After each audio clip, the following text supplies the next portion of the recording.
Hey everybody, my name is Shibby and I'm an esports color caster and celestial ranked player in Marvel Rivals, and we just recently had the first week of the North American Marvel Rivals Invitational Tournament, where teams like 100 Thieves, Sentinels, FlyQuest, and even Shroud's very own Marvel Rivals team competed for week one of this tournament. And today I'm going to be breaking down 100 Thieves versus Sentinels, two of the top teams currently competing at this tournament, and hopefully you guys can take what they're doing and apply them into your own ranked climb. But I don't want to keep you waiting any longer, so let's get into it.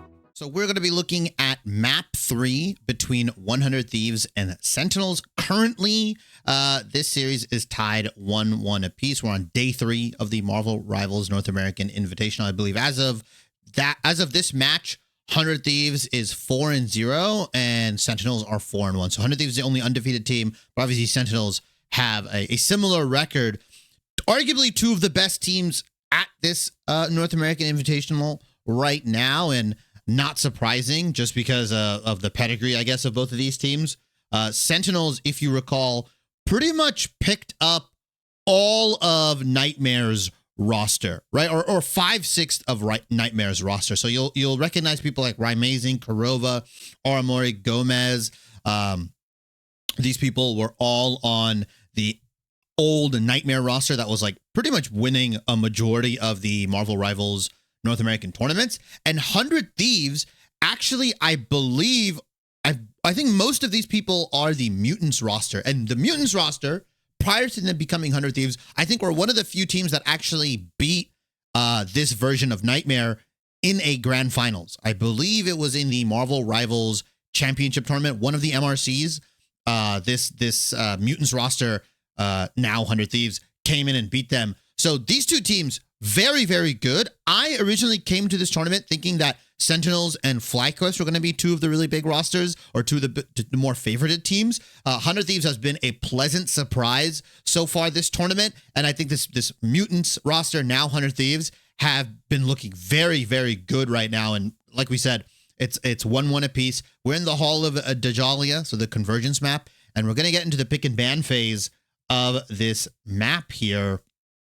And what you'll notice is there's going to be a lot of either Groot bans or Groot saves. Groot has been a high priority here. It looks like Sentinels are going to be banning the Hela away. Yeah, I think Delana or is it Terra? One of those two. They're really, really good Hela players, as well as actually Rymazing's a pretty good Hela player. Loki being banned is also very important. Loki has risen up as one of the best supports in the game simply because his ability to copy allows him to just prolong some of these fights. You copy the Luna Snow ultimate, you copy the Invisible Woman ultimate.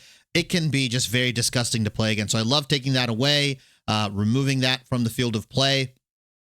And interesting that Sentinels end up keeping the Rocket Raccoon. So Rocket Raccoon, the team up specifically, is very good at dealing with Groot and Thing, who have been picked up very, very heavily. Groot right now, I think, is considered one of the best tanks in the game, and has just seen a lot of priority at this tournament. And it's smart that 100 Thieves have been able to save that or protect that for themselves here. And they also banned the Doctor Strange away. Okay, so we're going to pause. We're going to look at the totality of this draft here, right? 100 Thieves have banned away the Loki and the Doctor Strange while protecting the Groot. Without Doctor Strange, your ability to wall off tanks becomes much stronger, because the remaining tanks in the game, unless you're playing something like Venom, or maybe if you're playing something like Hulk, you don't really have the best mobility to, kind of get out of those walled off situations. When Vinny cranks a 90 on you or he boxes you in, it can be very, very tough. When a Groot does that to you and you don't have the ability from Doctor Strange to just fly up in the air and go to safety, it will be rough for this Magneto player. As you look on the other side, Sentinels have banned away the Hela. They've protected the Rocket Raccoon, and they've actually taken the Luna Snow out of the equation here. So no Luna Snow, no Loki. We'll probably see Invisible Woman come in for both of these team compositions. But with both of these, defensive, I'm going to call them defensive ultimates, because Loki pretty much uses his ultimate to copy either the Luna Snow or the Invisible Woman. You are now left open with the ability to pick up Rocket Raccoon. The Punisher Bucky team up is very good at dealing with Groot and Groot walls specifically. You can shred tanks very, very quickly. You can shred the walls very quickly. Your ultimate can pseudo counter Groot ultimate if you pop yours because you can't get like CC'd. But Punisher, I'm hoping we see this pop out from the Sentinel squad here. If you're going to protect that Rocky Raccoon, I want to see it specifically picked into the Groot here. We may see Groot Moon Knight as well coming out from 100 Thieves, but I like the ideas that both of these teams are going for in terms of pick and ban. So I want to see what these guys will end up locking in. No Adam Warlock ban is very interesting as well. Kurova is one of the better Adam Warlocks, if not the best Adam Warlock here. So we might see Sentinels run a Guardians composition or Resurrection composition. And there we go. Simply because Kurova is a very, very good Adam Warlock. Gomez plays a good Star-Lord. Star-Lord, another character that has seen a ton of priority this tournament. In general, just being very good at building your ultimate very fast, farming tanks. Like, you'll see Star-Lords get multiple ults off in a round, and it can be very, very disgusting here. I want to see when we get into the actual like hero selection. I know we saw a little bit earlier. I want to see if Sentinels are actually going to run with that Guardians comp. I thought Mantis might go into the hands of Aramori. She's a very good Mantis, but maybe they're going to run triple support. They're going to run the Mantis, the Adam Warlock, and then the Cloak and Dagger. I think Aramori was hovering that Cloak and Dagger, building ultimates very fast. This triple support composition, you've got 2 defensive ultimates. I will count Cloak and Dagger as a defensive ultimate in my mind, but can be flexed here and there here. So we'll see. So Sentinels, I think Aramori is just swapping for the speed boost. I don't think she's actually going to go for the Jeff here. Yeah. So really quickly, Sentinels have opted in for the like a dive comp, pretty much, right? They've opted in for Venom and Magneto, and obviously we talked about the mobility for Venom, the ability to climb on the walls. You can't get walled off as easily, and they're gonna opt in for the Guardians composition, right? The res with Adam Warlock and Mantis and Star-Lord allows you to play pretty aggressively, and you don't have to worry about the heals necessarily being really low because you have Aramori on the Cloak and Dagger. So Rymazing can pretty much focus on providing damage boosts to people like Kurova, Hogs, and Gomez before they go in, right? Gomez and Hogs specifically will probably get fed those damage boosts from Rymazing pretty consistently. And Rymazing is a DPS player, so I'm fully confident in his ability to hit a lot of these headshots to get those charges back. Now, look on the side of 100 Thieves, they have gone something for a little bit more, I would argue, defensive, right? A little bit more capable of handling the dive. The Rocket Raccoon plus Bucky team up. Bucky's very good at anti-dive. Delena is going to play the Star-Lord, most likely to duel Gomez's Star-Lord, just to try to kind of maybe win those duels in the air. Vinny's going to go on to Groot, going to look to block off or section off a lot of these heals that are going to come out from Kurova or Aramori. And then you've just got a mirror matchup essentially for the Magneto versus Magneto. And then Harvey's opted into the Invisible Woman, which is, again, a lot more defensive minded. The ultimate's very good as well. You can dissuade a lot of the dive here. What I'm going to be looking for from TTK is to be dunking Aramori. You can still dunk Aramori here, but most likely Kaluj will have bubble ready, right? These two have to communicate.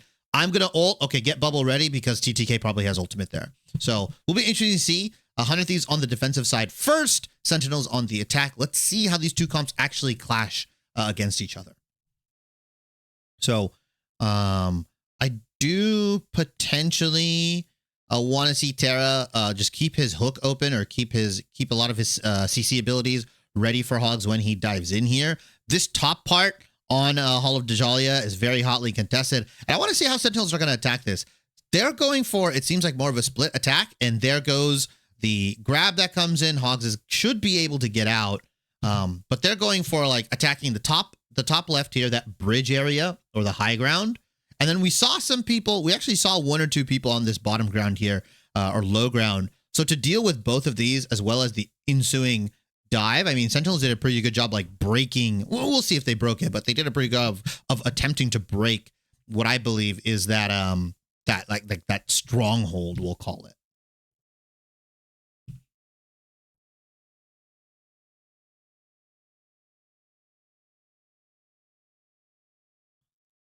Ooh, good job from Terra. And Rymazing's actually taking like a flank angle, which I don't know if that's a tough angle. He just gets absolutely bursted out immediately. And yeah, 100 Thieves, really, really good job of just denying this first push from Sentinels. And already a minute has been burned, by the way.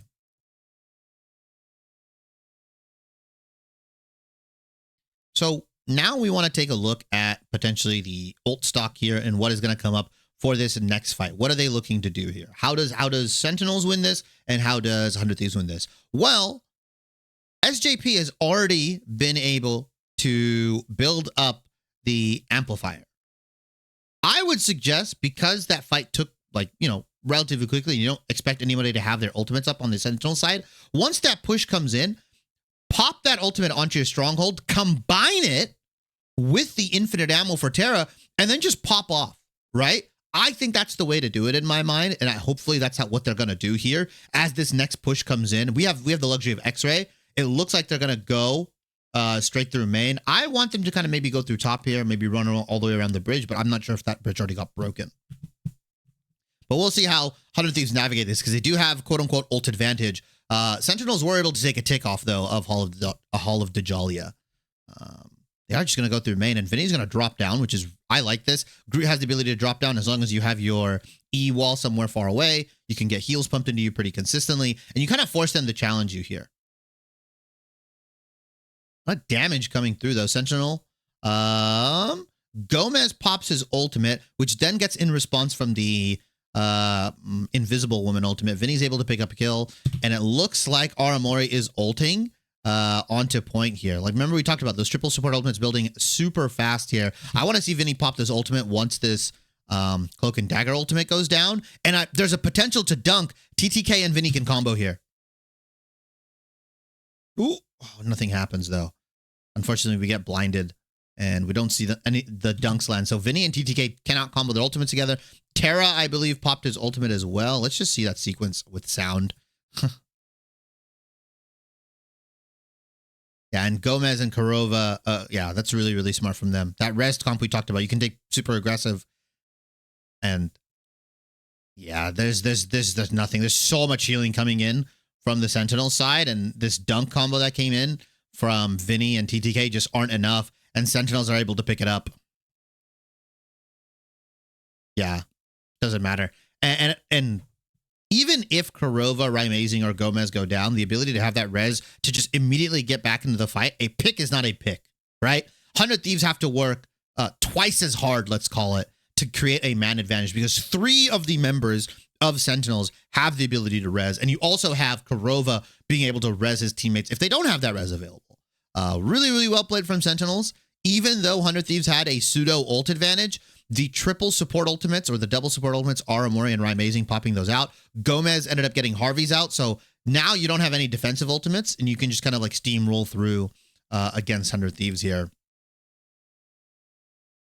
And then here just comes the dive, right? Delana does have ultimate, though. I'm expecting Star-Lord to pop it. Yeah, this is going to give them a lot of breathing room. You know that Rymazing doesn't have it. Kurova's going to pop his ultimate here, though. How many people can he res? 100 Thieves TTK down. Kurova reses 2. I think he also reses Hogs as well. So again, we talked about how hard it is to push this team off. You burned a massive cooldown in regards to the Star-Lord ultimate, and it's still not enough. 3 people get resed. All that work you put in with that ultimate, completely gone here. Vinny has actually swapped over to the Venom as well. I think the group just wasn't going to work against such a mobile composition that is Sentinels. Goes Gomez, and Gomez popped the ultimate, by the way. Gomez had popped the ultimate, and he absolutely just rips through there. So really good counter ultimate from Delana, right? And we'll see if Kurova actually ends up popping the ultimate. I believe he did, and he's just going to rip through these guys, and Terra's going to get the reset. So in this case, the double ult being popped is completely fine here, right? It is absolutely valid, because so many members of Sentinels get rezzed here, and you're just able to get multiple resets off. You're able to completely wipe out and negate a ton of these ultimates. Again, maybe a bit of an overinvestment, but it wins the fight. It burns off crucial clock again, and it was 2.5 minutes. Now we're at, what, 1 minute and 15 seconds on the side of Sentinels here. And again, we're going to pause before this fight. We're going to take stock of the ultimates to see how either of these teams can win. Harvey has the Invisible Woman ultimate available. Hogs has the ultimate available. Can be menacing if you can get the combo off. Rymazing has his ultimate available. They can use this to just push on through. They don't necessarily have to wait to counter it. It'll most likely be used either in response to the Invisible Woman ultimate or force a response from the Invisible Woman to pop both of these ultimates available. Aramori also has Cloak and Dagger ultimate available. So either of these two can be used to force a response from Harvey, or they give up the point. Vinny also has his Venom ultimate available. Other than that, though, this is going to be a relatively, I'm going to call it, dry fight from both of these teams, with Sentinels having the support ultimate advantage. So I'm going to expect them to pop one of these two, Harvey to come in response, and then the other one comes in, and they're able to win the point here because Delena or Terra aren't going to be able to build their ultimates fast enough. But we will see. Again, a relatively dry fight. Kaluja has also built up his ultimate, so potentially has the ability to dunk Harvey in that Invisible Woman ultimate. Infinite Ammo gets popped. Aramori pops her ultimate as well. Harvey, as in we called a response with the Invisible Woman ultimate. Vinny as well has a good opportunity to potentially ult onto their backline. And now, with Harvey's ultimate going down, we may potentially see Rymazing pop his, unless he's going to really wait for Delena or Terra to pop theirs right now. Rymazing actually goes down and Hogs goes down. How did that happen? Oh, Terra just picked up 2 big kills. Okay, I see. Just absolutely rolled them. Oh my God. He picked off Rymazing. He actually hooked through so many individuals. Was that on purpose? Oh yeah, that was on purpose. Absolutely yoinks Rymazing. Really well played from Terra to get those kills. This Bucky plus Rocket Raccoon team up ripping through Sentinels. That was a fight that Sentinels should have won, in my opinion. And they just got out mechanicked, right? They just got outplayed here. And a massive stagger as well onto Kurova. That's more time being burned off. Now you're going to have to take this fight, what, 5v6, 5 seconds left? I don't know if Sentinels are even going to make it. They should touch. They should touch. Infinite Ammo gets popped again. And now you just look. Delena has popped his ultimate. The Star-Lord ultimate's coming in. Rymazing can't even pop his in response just yet. A little bit late. But Terra's able to clean up along with Delena. And Terra's still holding on to it. Yeah, I mean, this is rough. They got absolutely stalled out on this second point here. Sentinels just getting rolled right on that second point. Really good play from Terra as the time ticks away. But beautiful, beautiful ult management. And honestly, crucial picks from the Winter Soldier. That's why this character is so strong and why it's so busted. You can win potentially losing fights just by getting that also crucial pick with that hook and absolutely rolling through a composition like the Sentinels have picked up here.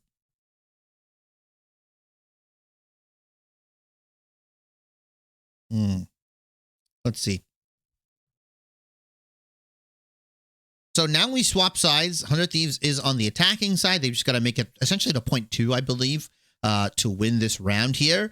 And we'll see if Sentinels can actually hold maybe even 0.1. Let's see what the composition they're kind of building here. If they're going to run the exact same thing on the defensive side, will be interesting to see. And as we get the scoreboard flashing up, I mean, Terra and Delena just absolutely had a dominant performance, right? Completely outplaying the enemy team there and just picking up so many kills here. Hogs as well, just not really able to get too much done off of this Venom pick, while Vinny on the other side just really, really good. 12k damage, 23,000 damage block, 12 and 2. Not too many deaths. TTK only dying once as well. That's a very, very good tank stat line from TTK there. I mean, just overall, 100 Thieves doing a fantastic job holding on to that second point and not letting Sentinels snowball, because there was an opportunity for them to snowball just a little bit here. Again, same positions being held on both sides right now. Neither of these teams willing to switch off of their compositions. They both believe that this is the way that they're going to win here. But it looks like 100 Thieves are actually going to go through that bottom corridor, through that bottom choke here. And yeah, you already see Vinny prepping for that dive. They know he's on the map. The moment he goes in, you're probably going to see Delena pop up in there, as well as the rest of 100 Thieves are probably going to get onto point and try to force Sentinels down here. But it might be really hard to break the defense, as 100 Thieves have already gone in and try to take this point. Gomez, though, picks up the crucial 1v1 on Delena, but it's a res because we do have that revive totem coming out from Rocket. So it's still a 6v6. But Gomez has already won the first bout of that 1v1. You see the rest of the team kind of keeping that high ground here. It is Vinny's job to be as disruptive as possible. Delena goes down once again, though. And Gomez is doing a damn good job putting in damage and forcing 100 Thieves back. Crucially, got 2 back-to-back picks, I'll say, onto Delena there. So even though Vinny was there and setting up for the dive, it is still, looking Sentinel's favorite at the moment. As right before we get into this fight, SJP has already popped, I believe, their Rocket Ultimate, who's already built up. If you look on Rymazing side and Aramori, both of the support ultimates are available. Now, I don't think they need to pop it in response here, but if Terra ends up popping the Winter Soldier ultimate, I can definitely expect Rymazing to pop his specifically. Other than that, TTK has Dunk available very soon. Delena, because they went down twice, is actually kind of slacking on the ultimate charge meter. Vinny has his available. Gomez is the one I'm looking for to pop his ultimate, and then Harvey most likely will pop the Invisible Woman ultimate in response here. That's how this fight should go, but obviously, things can happen differently. And it's really crazy Delena's just walking up there, but this whole time that they've been up there, 100 Thieves have been able to pick up 2 ticks of the point here, and this last tick, obviously Sentinels don't want to give, so we'll see what gets popped here. Rymazing pops the ultimate. Harvey pops his in response. I believe that's kind of rough because Gomez now has an opportunity to pop his ultimate. As long as Sentinels can survive here, as they take out Delena, but he gets rezzed again. As long as they survive, Harvey's ultimate goes down. Gomez should just be able to pop his and just rip through enemy team here if they need to, but it looks like 100 Thieves are being forced back right now. Vinny just being harassing Sentinels. Rymazing doing a good job picking up that kill. Delena, though, picks it up onto Gomez. There's a window. There is a window for 100 Thieves to push into here. Oh, okay. Gomez actually gets rezzed by the passive that he gets from Adam Warlock and the Mantis, right? That team up. Kurova as well rezzes himself. So again, you have to work twice as hard to try to take this point here. Sentinel's doing a damn good job, right? This is 2 minutes for 100 Thieves now. Let's see if they're able to pick this up. Terra has the ultimate. Delena pops his, but is unable to get anything. Gomez actually picks up Delena here. So again, no defensive ultimate available. Really good hook, but actually is able to back away. So Delena goes down once again, but Terra is able to pick up Hogs. And it looks like through all that confusion, if we go back through all that hubbub and confusion, look at Sentinels. They're backed up into their spawn, and the point is being captured. The whole time, the point's being captured. Sentinels massively misplay. And the point is captured. And now all these ultimates that Sentinels are throwing in, it's a waste. It doesn't matter. It does not matter because the point has been captured. 100 Thieves most likely are okay just going down here. Obviously, they want to pick up kills, maybe look to stagger the defensive side because they have faster respawns, right? Because they respawn closer. So if their members go down, they trade 1 for 1. It's a net benefit trade for them. And 100 Thieves, yeah, they're just rolling through this now. I think Sentinels are smart. Maybe they purposely went down not using any ultimates. That's the smart move. But that is so unfortunate for Sentinels there. They essentially C9, right? We'll call it. They essentially Cloud9. Or they pull a Sentinels. Let's say they pulled a Sentinels. They had all these ultimates available. They had even man advantage or even mans, and they just let the point be captured. And because of that reset that needs to happen, that really long reset, you notice there's multiple members on the cart. 100 Thieves have already gotten into the halfway point on point 2. So before this fight happens again, we're going to take stock of these ultimates. So Sentinels have Rymazing's Mantis ultimate available. Kurova has his ultimate available. Aramori has their ultimate available. 3 defensive or support ultimates available on the side of Sentinels. While you look on the side of 100 Thieves, Harvey has the Invisible Woman ultimate available. We've got Amplifier, and we've got the Venom ultimate available. Now, there is a combo you can do. I don't know if Vinny or SJP have actually practiced the combo, but if you pop Amplifier plus Venom ultimate and Venom gets the tendrils onto the enemy team, you can actually completely one-shot their backline. Terra as well has his Winter Soldier ultimate up very soon, as well as TTK. So in theory, 5 ultimates on the side of 100 Thieves available that have to be answered by virtually 3 defensive ultimates here on the side of Sentinel. So we'll see if this support line for Sentinels, this triple support composition, can actually hold here. This is where you're going to be tested right now. If you lose this fight, you lose the game.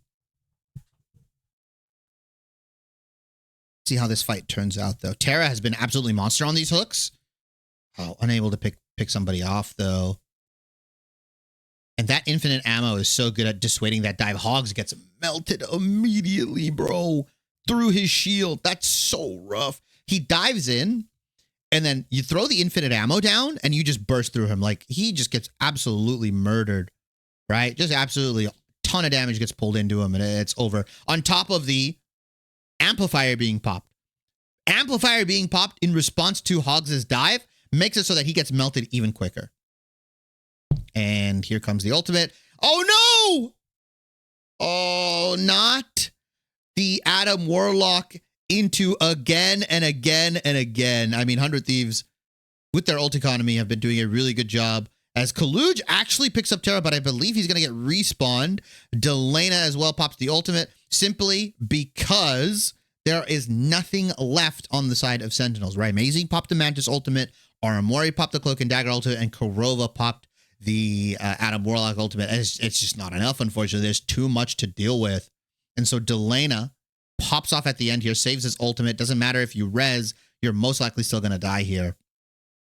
And 100 Thieves just do a really good job. And the crucial mistake that Sentinels made there was not contesting that point one, was C9ing or sentineling on that first point. Even though they were even, they just gave up too much, and then 100 Thieves were able to snowball with ult advantage. Because Sentinels used such a big stock of their ultimates to try to defend point one after they had given it away, or they thought they didn't give it away, 100 Thieves were able to bank their ultimates, create an ultimate economy advantage. You saw they had 5 ultimates virtually available to the 3 of Sentinels. Even though the 3 were support ultimates, you just overwhelmed them, right? Hogs going down, I believe, as well, super early can be tough, especially playing dive into what is a Bucky, which is an anti-dive. The infinite ammo just absolutely murders through. Really well played from 100 Thieves, though, on that map here, and they're able to take this 2-1.